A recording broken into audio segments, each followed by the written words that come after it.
ನೋಡಿ, ನಾವು already phonics ಸ್ವಲ್ಪ ನೋಡಿದೀವಲ್ವಾ. ಅಕ್ಷರಗಳನ್ನ ಕೂಡಿಸೋದು ಹೇಗೆ ಅಂತ ನಾವು ನೋಡಿಲ್ಲ. ಜಸ್ಟ್ ಅಕ್ಷರಗಳನ್ನ ಹೇಗೆ ಬರೆಯೋದು ಮತ್ತೆ ಓದೋದು. ಇಂಗ್ಲಿಷ್ ಅಕ್ಷರಗಳನ್ನ ನಾವು ABCD ಅಂತ ಓದೋದ್ರ ಬದಲು ಹೇಗೆ ಓದಬೇಕು ಅಂತ ನಾನು ಲಾಸ್ಟ್ ಕ್ಲಾಸಲ್ಲಿ ಹೇಳ್ಕೊಟ್ಟಿದ್ದೀನಿ. ಬಟ್ ಈ ಕ್ಲಾಸಲ್ಲೂ ಅದನ್ನೇ ಮತ್ತೊಂದ್ಸಲ ನಾನು ನಿಮಗೆ ಬೇರೆ ತರ ಹೇಳ್ಕೊಡ್ತೀನಿ. ಹೇಗೆ ಅಂತ ಜಸ್ಟ್ ಸುಮ್ಮನೆ ಅಬ್ಸರ್ವ್ ಮಾಡಿ. ಅಕ್ಷರಗಳು ಇಲ್ಲಿ ಸಾಮಾನ್ಯವಾಗಿ ನಾವು ಸಿಂಪಲ್ ಆಗಿ ನಿಮಗೆ ಗೊತ್ತಾಗುತ್ತೆ ನೋಡಿ.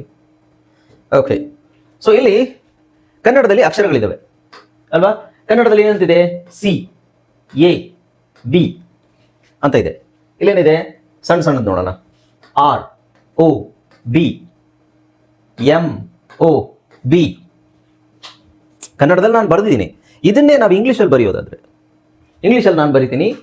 ಈಗ ಕನ್ನಡದಲ್ಲಿ ಇದನ್ನ ಓದಿದಾಗ ನೀವೇನಂತ ಓದ್ತೀರಾ? ಕನ್ನಡದಲ್ಲಿ ಕೂಡಿಸಿ ಓದೋ ಅವಶ್ಯಕತೆ ಇಲ್ಲ, ಯಾಕೆಂದ್ರೆ ಆಲ್ರೆಡಿ ಅಕ್ಷರಗಳನ್ನ ನಾವು ಬೇಗ ಹೇಳ್ಬೇಕಷ್ಟೇ. CAB ಏನಾಗುತ್ತೆ? CAB ಅಷ್ಟೇ. ನಾವು ಅದನ್ನ ಬೇರೆ ಏನು ಉಚ್ಚಾರಣೆ ಮಾಡ್ಲಿಕ್ಕೆ ಆಗೋದಿಲ್ಲ, ಹೌದಾ? CAB. ಅದೇ ತರ ಇಲ್ಲಿ ನೋಡಿ, ಇದು ಸ್ವಲ್ಪ ದೊಡ್ಡದಿದೆ ಪದ. DAD. ಇದನ್ನ ನಾವು ಕನ್ನಡದಲ್ಲಿ ಕೂಡಿಸಿ ಓದಿ ಅಂತ ಹೇಳಿದ್ರೆ ಹೆಂಗ್ ಓದ್ತೀರಾ? ಕೂಡಿಸಿ ಓದ್ಲಿಕ್ಕೆ ಆಗೋದಿಲ್ಲ. ಸೊ ಇಂಗ್ಲಿಷ್ ರೀಡಿಂಗ್ ರೈಟಿಂಗ್ ನಮಗೆ ತುಂಬಾ ಕಷ್ಟ ಯಾಕಾಗುತ್ತೆ ಅಂತ ಹೇಳಿದ್ರೆ ಕನ್ನಡ ತರ ಇಲ್ಲದೆ ಇರೋದ್ರಿಂದ.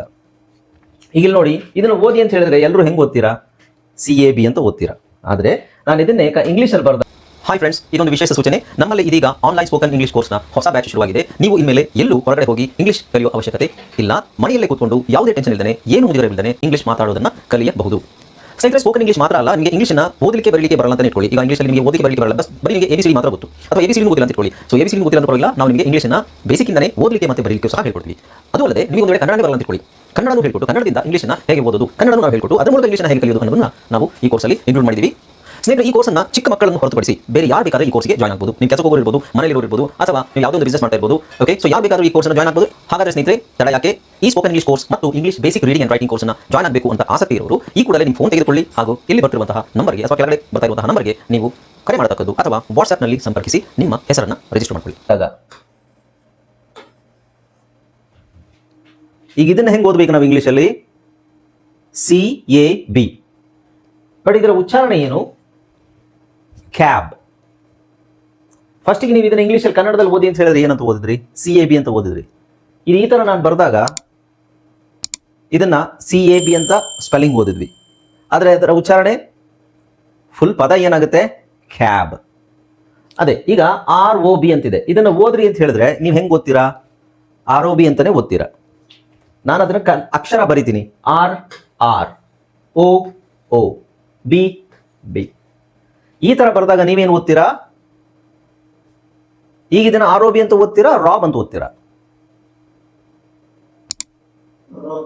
ರಾಬ್ ಅಂತ ಹೆಂಗ್ ಓದ್ತೀರಾ? ಈಗ ರಾಬ್ ಅಂತ ಓದ್ಲಿಕ್ಕೆ ಆಗಲ್ಲ. ಈಗ ಇಲ್ಲಿ ಏನಿದೆ? ROB ತಾನೆ, ROB. ಬಟ್ ನಾವು ROB ನೀವೇನು ಓದ್ಬೇಕು? ಇದನ್ನ ROB ಅಂತಾನೆ ಓದ್ಬೇಕು ತಾನೆ. ರಾಬ್ ಅಂತ ಯಾಕೆ ಓದ್ತೀರಾ? ರಾಬ್ ಅಂತ ಓದಿದ್ರು ತಪ್ಪಲ್ವಾ? ಇಲ್ಲಿ ರಾಬ್ ಅಂತ ಇಲ್ವಾ? ಇದೆಯಾ? ರಾಬ್ ಅಂತ ಇದೆಯಾ? ರಾಬ್ ಅಂತ ಇರ್ಬೇಕಾದ್ರೆ ಇದು ರಾಬ್ ಅಲ್ವಾ? ನಾವು ರಾಬ್ ಅಂತ ಓದ್ಬೇಕಾದ್ರೆ ಈ ತರ ಬರಿಬೇಕು. ಬಟ್ ROB ಅಂತಿದ್ದಾಗ ROB ಅಂತಾನೆ ಓದ್ಬೇಕು. ROB ಅಂತಿದ್ದಾಗ ರಾಬ್ ಅಂತ ಹೆಂಗ್ ಓದ್ತೀರಾ ನೀವು? ಇನ್ನೊಂದು ಎಕ್ಸಾಂಪಲ್ ಇದು MOB. So MOB. ಕನ್ನಡದಲ್ಲಿ ಇದನ್ನ ಓದಿ ಅಂತ ಹೇಳಿದಾಗ ಹೆಂಗ್ ಓದ್ತೀರಾ? MOB. ಇಂಗ್ಲಿಷಲ್ಲಿ ಇದು ಏನಾಗುತ್ತೆ? MOB spelling. ಆದ್ರೆ ಅದನ್ನ ಕೂಡಿಸಿ ಓದ್ರಿ. MOB ಸ್ಪೆಲ್ಲಿಂಗ್ ಆಯ್ತು, ಕೂಡಿಸಿ ಓದಿ. ಈಗ ಕನ್ನಡದಲ್ಲಿ MOB ಅಂತಿದೆ, ಇದನ್ನ ಕೂಡಿಸಿ ಓದಿ ಅಂತ ಹೇಳಿದ್ರೆ ಹೆಂಗ್ ಓದ್ತೀರಾ? ಹೆಂಗ್ ಕೂಡ್ಸಕ್ಕಾಗುತ್ತೆ? ಕೂಡಿಸ್ಲಿಕ್ಕೆ ಆಗೋದಿಲ್ಲ. M ಆಗಿರುತ್ತೆ, MOB. ನಮಗೆ ಕೂಡ್ಸಕ್ ಬರಲ್ಲ ಕನ್ನಡದಲ್ಲಿ. ನಾವು ಯಾವುದನ್ನೇ ಕೂಡಿಸ್ತೀವಿ, ಇಲ್ಲ ಅಂತಿಲ್ಲ. ಕಾಗುಣಿತದಲ್ಲಿ ಆರಂಭಿಕ ಹಂತದಲ್ಲಿ ಕೂಡಿಸ್ತೀವಿ, ಬಟ್ ಅದು ನಾವು ಜಾಸ್ತಿ ತಲೆ ಕೆಡಿಸ್ಕೊಳ್ಳಲ್ಲ. ಪ್ಲಸ್ ಕ ಅದನ್ನಿಲ್ಲ. ಡೈರೆಕ್ಟ್ ಆಗಿ ನಮಗೆ ಕ ಕಾ ಕಿ ಕಿ ಕೂಕು ಅಥವಾ ಕ ಖ ಗ ಗ ಚ ಚ ಜ ಜ ಇದೇ ಡೈರೆಕ್ಟ್ ಆಗಿ ಅಕ್ಷರಗಳನ್ನ ಸಂಪೂರ್ಣವಾಗಿ ಕಲಿತೀವಿ. ಇಲ್ಲಿ ನೋಡಿ, ಇಲ್ಲೇನಿದೆ? ಪಿಗೆ ಇದು ನಾವು ಹಿಂಗ್ ಓದಿದಾಗ ಏನಿರುತ್ತೆ? PICNIC.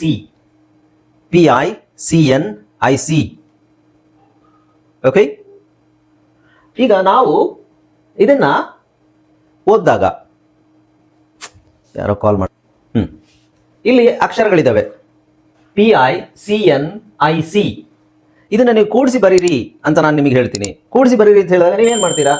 ಇದನ್ನೇನು ಕೂಡಿಸೋದು? ಹೆಂಗ್ ಕೂಡಿಸಿದ್ರು ಹತ್ರ ಬರಿಬೋದು ಅಷ್ಟೇ. ಈಗ ಸ್ವಲ್ಪ ದೂರ ಇದೆ, ಇಲ್ಲಿ ಗ್ಯಾಪ್ ಇದೆ.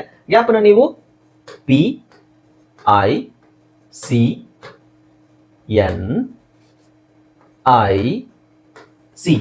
ಸ್ವಲ್ಪ ಹತ್ರ ಬರಿಬೋದು. ದೂರ ಗ್ಯಾಪ್ ಇದ್ರೆ ಸ್ವಲ್ಪ ಹತ್ರ ಬರಿಬೋದು ಅಷ್ಟೇ. ಓದಿ ಅಂತ ಹೇಳಿದ್ರೆ ಹೆಂಗ್ ಓದ್ತೀರಾ? ಹೆಂಗ್ ಓದೋದು ಸರ್? ಇದು ಹಂಗೆ ಓದ್ತೀವಿ. PICNIC ಹೀಗೆ ಓದ್ಬೇಕು. ಇಲ್ಲ ನಾನು ಹೇಳ್ತೀನಿ ಇಲ್ಲ ಇದು ಪಿಕ್ನಿಕ್ ಅಂತ ಓದ್ಬೇಕು. ಪಿಕ್ನಿಕ್ ಎಲ್ಲಿದೆ?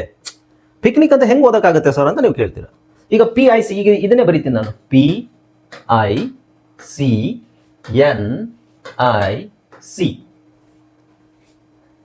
ಈಗ ನಿಮಗೆ ಅಲ್ಪ ಸ್ವಲ್ಪ ಇಂಗ್ಲಿಷ್ ಗೊತ್ತಿದ್ರೆ ನೀವು ಅದನ್ನ ಈ ಪದ ಮೊದಲೇ ನೋಡಿದ್ರೆ ಸರ್ ಅದು ಪಿಕ್ನಿಕ್ ಅಂತ ಓದ್ತೀರಾ.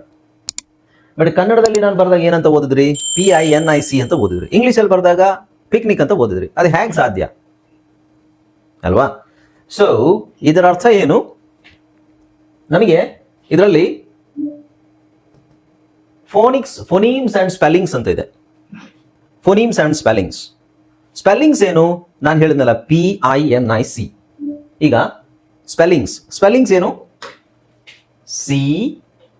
ಇದೇ ಸ್ಪೆಲ್ಲಿಂಗ್ CAB.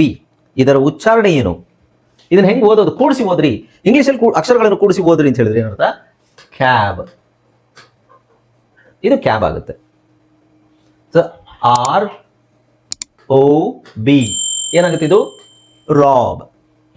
ಅದೇ ತರ ನಾವು ಇದಕ್ಕೆ ಎಲ್ಲಾ ಅಕ್ಷರಗಳಿಗೂ ಒಂದೊಂದು ಅಕ್ಷರ ಹಾಕೊಂತ ಹೋದ್ರೆ ಇಂಗ್ಲಿಷಲ್ಲಿ ಅದ್ರದ್ದು ಇಲ್ಲೇನಿದು DAD. ಕನ್ನಡದಲ್ಲಿ ಒಂದೊಂದು ಅಕ್ಷರ ಓದಬೇಕಾದ್ರೆ DAD. ಇಂಗ್ಲಿಷಲ್ಲಿ DAD. DAD ಅಲ್ಲ, ಡ್ಯಾಡ್. ಹಾಗಾಗಿ ನಾವು ಇದಕ್ಕೆ ಫೋನೀಮ್ಸ್ ಅಂತ ಹೇಳ್ತೀವಿ. ಅದಕ್ಕೆ ಇಲ್ಲಿ ಈ ಅಕ್ಷರಗಳ ಒಂದೊಂದು ಉಚ್ಚಾರಣೆ ನಾವು ಸ್ಪಷ್ಟವಾಗಿ ನಮಗೆ ಗೊತ್ತಿರಬೇಕು. ಓಕೆ, ಸೊ ಅದನ್ನ ನಾವು ಈ ಮೆಥಡ್ ಅಲ್ಲಿ ಕಲಿಯೋದು. ಈಗ ABCD ಅಂತ ನಾವು ಕನ್ನಡದಲ್ಲಿ ಫಸ್ಟ್ ಇಂಗ್ಲಿಷಲ್ಲಿ ABCD ಅಂತ ಓದ್ತಾ ಇದ್ವಿ. ಈಗ ಅದನ್ನ ಹೆಂಗ್ ಓದ್ಬೇಕು? ABCD ಅಂತ ಓದಿದ್ರೆ ಅದು ವರ್ಕ್ ಆಗಲ್ಲ. ಯಾಕಂದ್ರೆ ನೀವು ನೋಡಿದ್ರಲ್ಲಿ CAB ಅಂತಾನೆ ಬರುತ್ತೆ. CAB cab. ಸೊ ಇದೆಲ್ಲ ಬರಬೇಕಾದ್ರೆ ನಮಗೆ ಉಚ್ಚಾರಣೆಯಲ್ಲಿ ಬರುವಂತಹ ಪದದಲ್ಲಿ ಬರುವಂತಹ ಉಚ್ಚಾರಣೆ, ಅಕ್ಷರದ ಉಚ್ಚಾರಣೆ ಏನು? ಇದನ್ನ ನಾವು ಆ ಅಂತ ಹೇಳ್ಬೇಕು. ಎ ಏನು ಬರುತ್ತಿಲ್ಲ ಅಂತಿಲ್ಲ. ಆ ಬ ಕ ಡ ಎ ಅಂದ್ರೆ ಒಂದು ಅಕ್ಷರ ನಾನು 4 ಸಲ ಹೇಳ್ತಾ ಇದ್ದೀನಿ. ಫ ಗ ಹ ಇ ಜ ಕ